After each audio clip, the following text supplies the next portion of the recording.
Hello and welcome to my feedback on your previous Google Hangout, the one that I couldn't access. And Shona, thank you for resending that link for me. I just wanted to give you my general reflections on your session. Since this is a last Hangout, I am hoping to wrap it up in the last week or the week of finals for you. So thank you for bearing with me as I was trying to work out all the technical difficulties. So you started talking about the city of Anaheim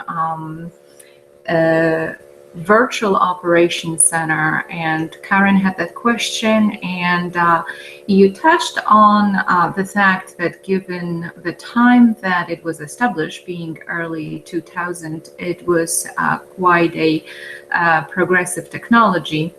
And you discussed the public-private partnerships and the ability to leverage the knowledge and the applications that a private partner already had for the cities, such as city blueprints. You talked about the benefits of using the tool in public-private cooperation. And I think that you discussed some of the issues with authorization codes, the fact that it was universally accessible, so it allowed for flexibility. You noted on the usage of camera feeds and being able to plug into that system.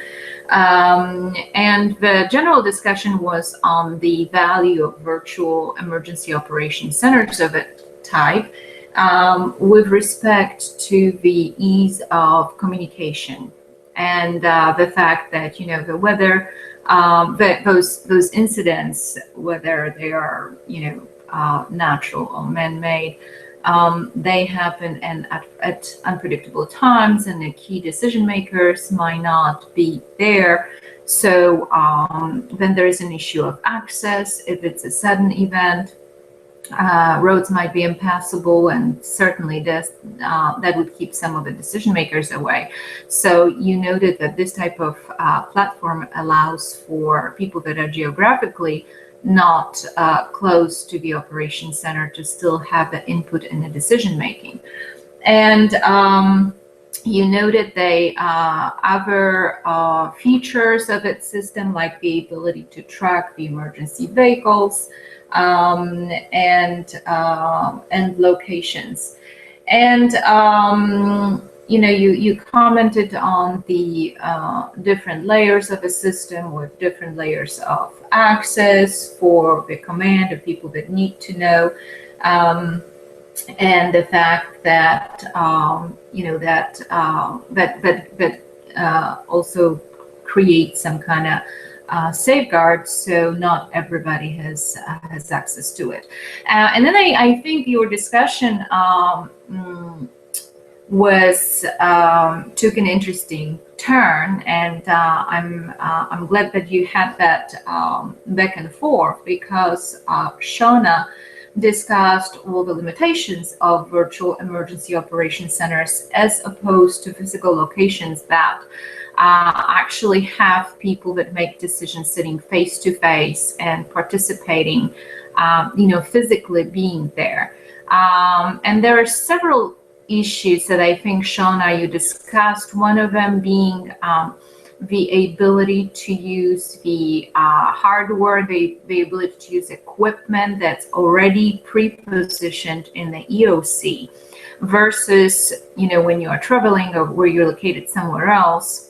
The assumption would be with virtual EOC, you check out computers, you've got access all the time, you've got connectivity, and all those logistical issues. So, and you had a quite good conversation here. So the benefits and disadvantages of virtual communications, that goes back to the fact of redundancies and our best, technology as being our best friend is also can be the biggest foe, because when it does fail, then it's back to pen and paper and face-to-face communication. So definitely, as far as regular EOC, all individuals that are in the EOC will have already been pre-designated laptop. Also, the physical EOC would be having backup generators, and so if you are a decision maker and you are located somewhere away, you might have issues with alternative power. You might have issues with connectivity. So that's definitely something that might be of concern. Christine, when talking about virtual communications, you also branched out to the issues of security, and you had quite an interesting conversation on the security layers as well. Clearly, a lot more concerns probably could be leveraged when you have a virtual emergency operations center where there are some agencies, for example, a healthcare sector, might have certain restrictions on the taking computers home with data that are hospital data. You might be able to only use internet in a hospital system, and you cannot use it at home. So if you are at home, what are those security barriers that you might have to jump through? And then, of course, the vulnerability of virtual communications. And, I did enjoy your conversation on Jolly Ranchers and social networking profiling, and on your Facebooks and Twitters and stuff, and screening communications is definitely a concern. So all the cybersecurity issues go with the use of technology, and certainly as we rely on technology more, the cyber concerns are becoming also more complex. Government issued telephone, government issued computers. Shauna had quite a good coverage on that. Those are the things that are being complicated when you have virtual communication. So, naturally, you would probably want to have the robustness to where you can have a physical EOC with all its capabilities. And then you also have some way of remotely accessing the systems if you were needed for decision making and couldn't physically get there. And I have an example of a situation which I might have shared with you. I don't know, we've been through a Hangout or two.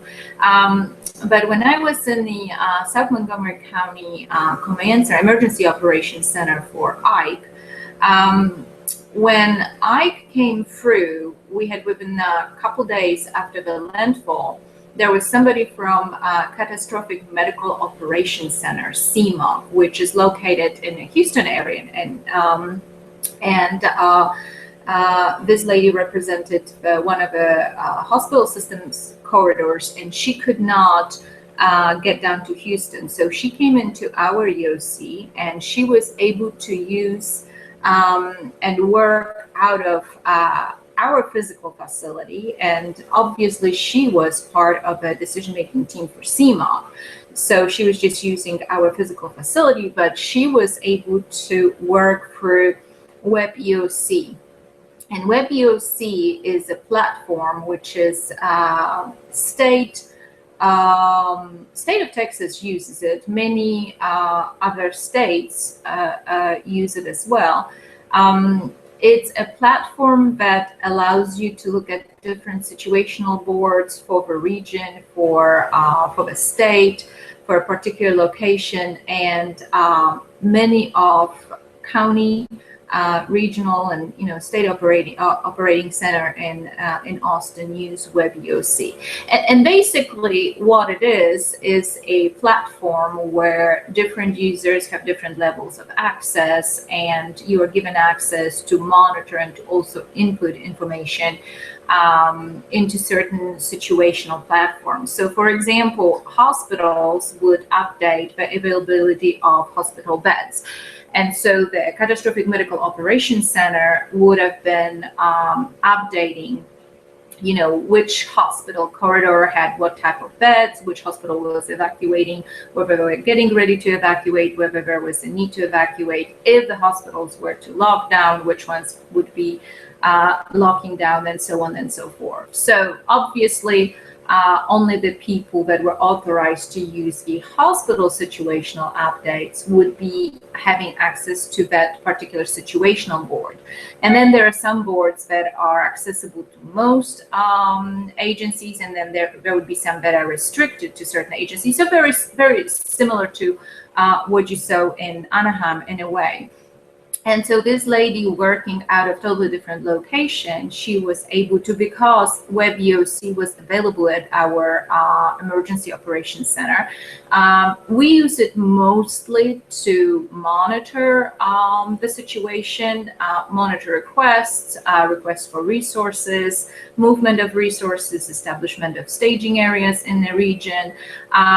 We didn't do a whole lot of stuff with actually inputting data into the WebEOC because we didn't have anybody that was properly trained on it, but this lady was, and so she was able to use the system that the South Montgomery County purchased license for, got the license for, and she was, as a user, she was able to do it, and she didn't have to be in Houston. So this is an example of, having the ability to access virtual communications and still have that decision making and being in one location and not having issues with generator power and stuff like that. Obviously, she was not working as part of our coordination group. She was just, using the facility. So this is just an example how, the two sometimes, or having the ability to do both, is probably like anything, creating redundancy, creating a robustness, and increasing a system resiliency, because that is what we talk about all semester, is about the resilience, and the resilience part of it is the creating of redundancies and different solutions. So if one fails, you move to the next. So I thought you had a really interesting conversation on that. Shauna, I think, is planning to take a cyber course or risk management course, or both. So you're probably going to have some good conversations about the cybersecurity issues that you mentioned. Then you moved on to the discussion of the model that was used in Austin for merging the public safety with transportation, with different levels of incident management. And you had a discussion on those multi-jurisdictional entities that assume a variety of different functions, and they can be what's called co-located. I think that you all agreed that the inclusion of the transportation component made sense for various aspects of crisis and emergency management, because generally, in any type of incident, you are going to have, they all happen at a geographical location. And when you look at the anatomy of an incident, you are always going to have people going away from the incident site and people getting to the incident site, and sometimes it's both. So transportation issues are becoming pivotal in emergency management. And so such solutions as co-location of multiple agencies around or centering of some of those transportation issues is a good solution. It's a good multi-agency coordination or MAC solution. And that's certainly what the Travis County did with the City of Austin, with Travis County Sheriff's Office, with elements of emergency management, traffic department, and so on and so forth. So when you looked and compared that to TransStar, TransStar, I've got to tell you, had a little bit of the evolution. And probably initially drew from the Austin experience, but TransStar started as a metro police, which has already jurisdiction in a Greater Houston area in Harris County over buses and bus lines and parking lots for bus lines, also the Metro Rail, and they've got a multitude of programs such as a motorist assistance program, MAP.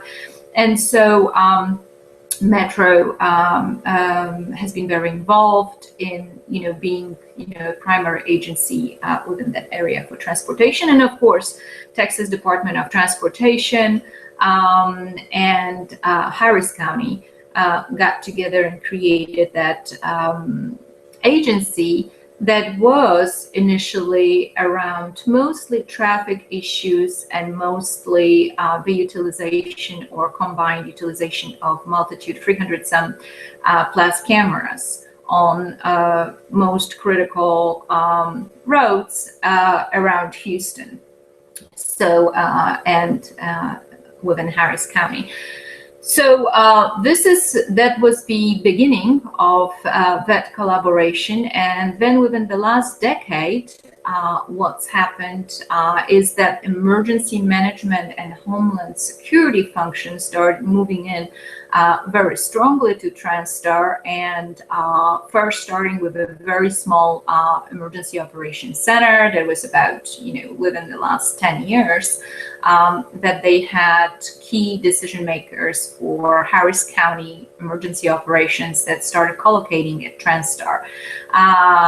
And after Katrina-Rita combo, when TransStar had to make decisions such as counterflow, for example, which was a watershed moment for the Harris County, which is the fourth largest in the nation, and a counterflow being, which happened organically, making a plan to evacuate within a certain time frame for hurricane season, and then allowing the populations based on zip code to evacuate, and then introducing the only one-way traffic sort of notion, so to allow those populations to evacuate. So it sort of happened in different parts during Katrina and Rita, different parts of north of Houston, and then it became part of the actual planning and preparedness after the after-action reports were compiled. So the counterflow and working on a counterflow, and also all the media issues in Katrina and Rita, and the handling of refugees, and the operations in Houston with the Katrina refugees, have really underscored the critical role of that emergency operations center being at TransStar. So they had a USC grants and expanded their activities significantly to where now they totally expanded the emergency operations center. They institute joint information center function, which is within the same floor but in a different location. It is connected to EOC briefing room, and so there is quite a good interface there between the EOC and the Joint Information Center, and Metro is still located in the same building. And of course, the Metro representatives sit in the Joint Information Center as well as the EOC, depending on the level of activation, obviously. So right now, it's really the Harris County Office of Homeland Security and Emergency Management is a key stakeholder. They grew from 5 people about 10 years ago to a staff of almost 40 in that building, and they significantly expanded their capability to deal with media, national media. Their public information officer, Francisco Sanchez, has done a tremendous amount of work on developing that component as well. So TranStar has sort of evolved from just purely transportation, telecommunications issues to now being a very full-blown Harris County Office of Homeland Security and Emergency Management. And of course, Houston has a Houston Emergency Center, which is separate, but it's plugged into TranStar as well, and it's got representatives depending on levels of activation as well. So I think you're going to see a lot more of those sort of multi-agency MACs, agencies getting together in one location. And as Shona said, the ability to be in such close proximity allows for a lot of collaboration and working together as well.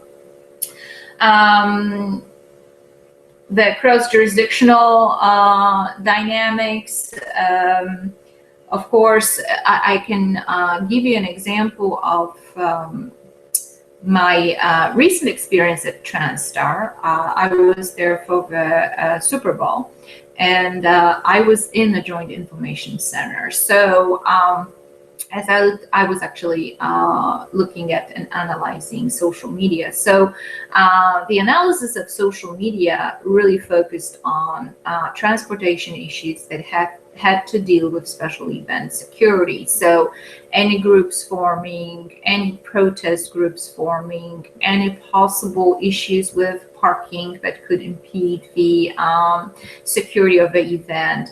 A really big thing at the time was that Club Nomadic, which was this big concert facility that was just being built. They were getting the last permit just days before the special event. So there was quite a lot of uncertainty what's going to happen. They didn't have a whole lot of parking area.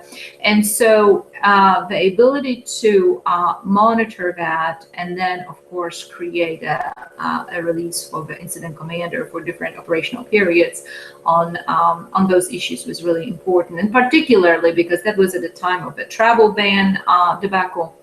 And so there was quite a lot of monitoring for that that was going on as well. So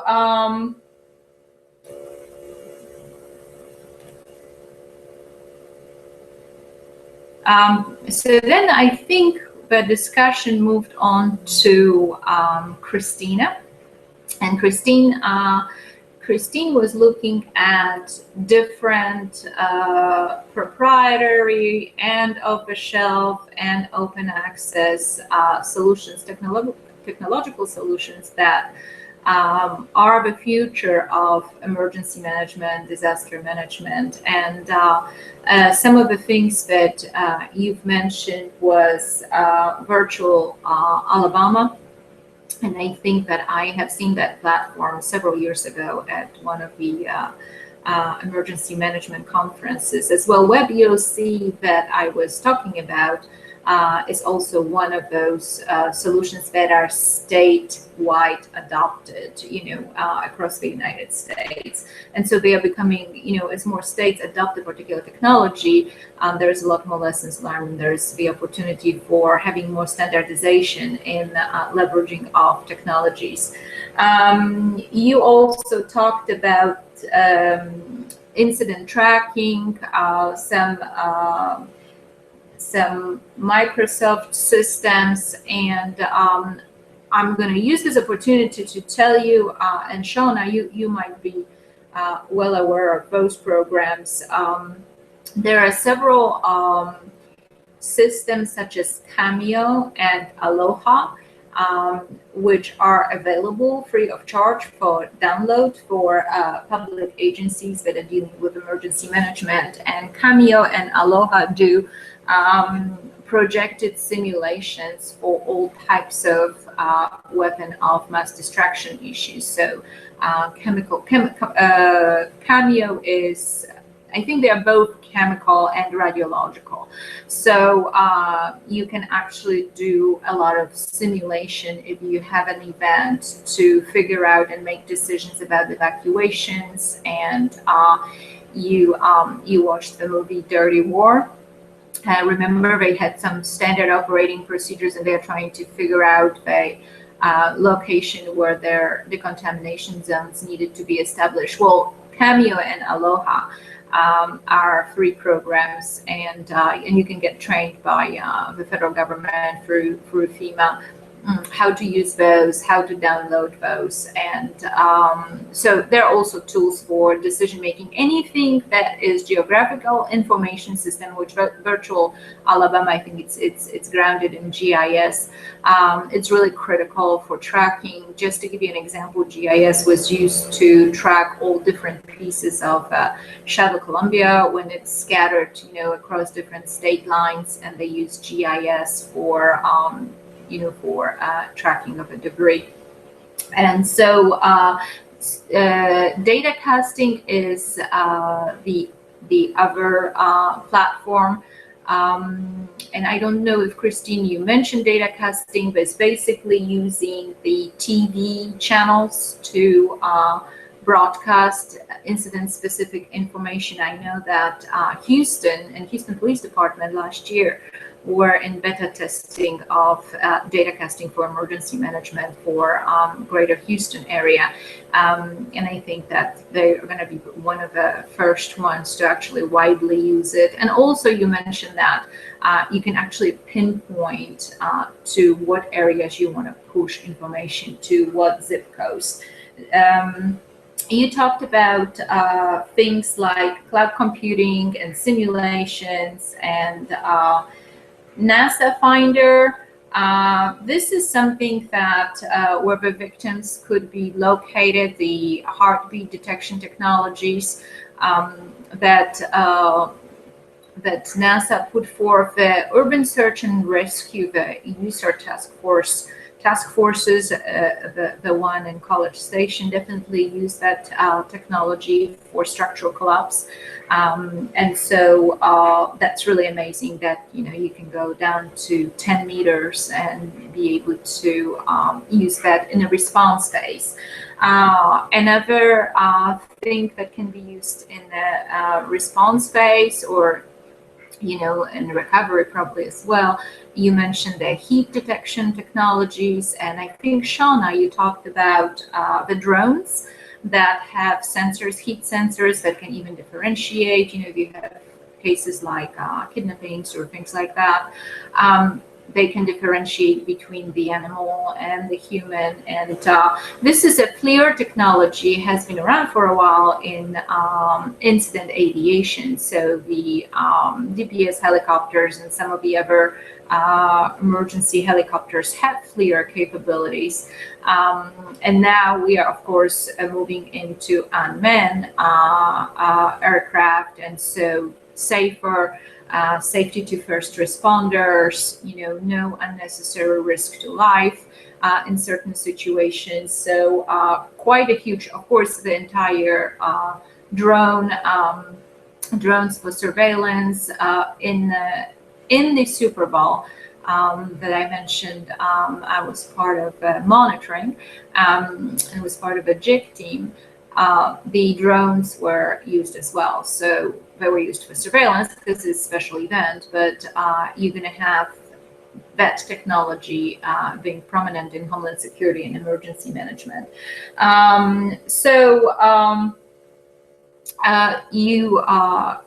You discussed many of those different platforms that can be leveraged for drones, for example. Sorry, I'm trying to catch up my thoughts.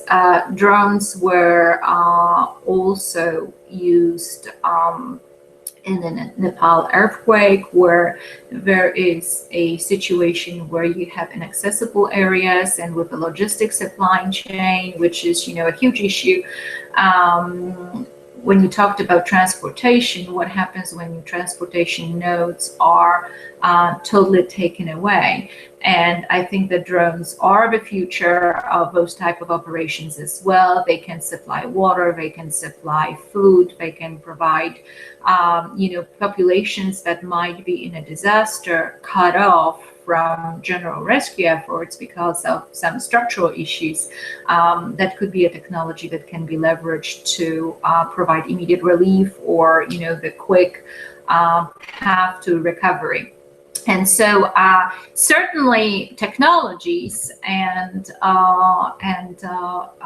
using them in emergency management in the future is quite a huge field. But as we reflect on that, the important part is to still have those redundancies. So, ham radio operators that, very few people now are trained how to do that, or how to rely on simple technologies when complex technologies failed. And actually the other group, which is mostly, well, they're all former military, had very interesting discussions about some impediments of being in crisis situations in the military, because those technologies don't get adopted by the military as quick as they do in the public sphere of emergency management. So they had a discussion on cell phones, for example, and how for the longest time they were not able to use cell phones in the military. And of course, in combat zones and with IEDs and non-traditional warfare, that raises all kinds of different issues as well. And so they were stressing the ability to rely on simple technologies as well, which I think carries very well to emergency management, because as we leverage those very advanced technologies, we still should have, a plan 3 levels deep for, relying on something that's less complex.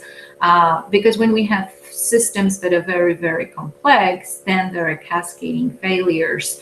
And you are in that Kuhnefin framework that you discussed on the last Hangout. You are in a situation of very complex. So then you can move to obvious, perhaps on some of those solutions when you have those simpler systems to operate. So those were just my general comments on the Hangout. I think that because you were all female, it was a lot more conversational, and you used a lot of, you had quite a organic, free-flowing conversation about, different experiences. And Shauna talked about her experiences with,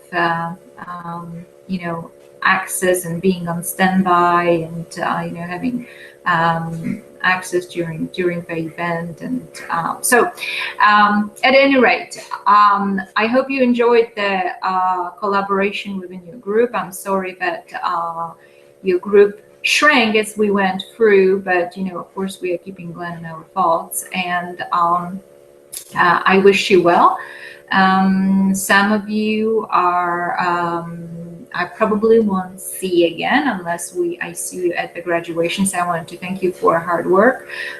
Thank you for supporting one another in those Hangouts and collaborating and contributing to the discussions. Have a superb summer. I hope you don't work too hard in the summer session and don't take too many classes. Be safe, and please keep in touch. Thank you.